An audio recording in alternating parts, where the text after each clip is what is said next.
"20 minutes," she said, and she meant it. I could tell by her tone swagger.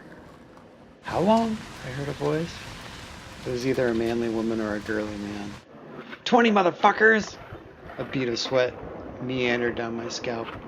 I prayed it would hit the floor with less of a gasp than it had drooled over my mind. My eyes opened into the crook of my arm, and I started to count. What? I thought. Am I supposed to count out 20 minutes? In my head? As though my thoughts had a prayer, someone spoke. How do we know when it's been twomp? Clearly a different person. Probably a man. I was both thankful for the question and scared of the answer. I'm setting an alarm, someone said, and all we could do was trust her.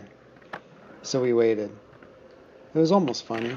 I imagined lifting my head to a film crew and some idiot host telling me I'd just been had. A prank for the fucking stupid-ass community access TV station.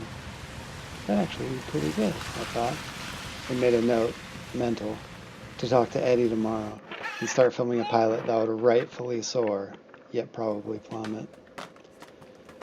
I always had so many ideas, just not a ton while glaring down the barrel of mortality. Speaking of which, I turned my head, piece by piece, flattering myself into thinking that my motion was undetectable. Just enough, I kept thinking, just enough to see. And I looked, and I saw.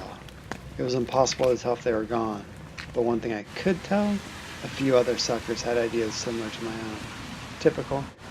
I saw a couple batting their eyes around the pet store like they'd just been eased from the womb. Another lady was looking around like the Tootsie Roll Pop Owl. I lifted my head. Had it been 20 minutes? Already? No way. I hate numbers when they represent time.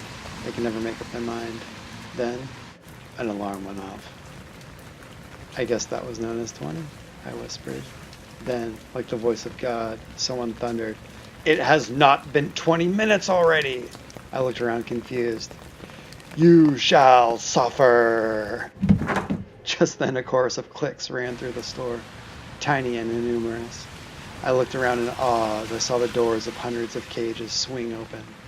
I imagined droves of hungry dogs being released and couldn't help it. I leapt up onto the counter next to me. Looking down, I saw the ground seem to pulse with the scuttling fur. Tiny backs racing around the shop. People screamed, more in confusion than terror, as they were swarmed and dismembered by an army of pet hamsters.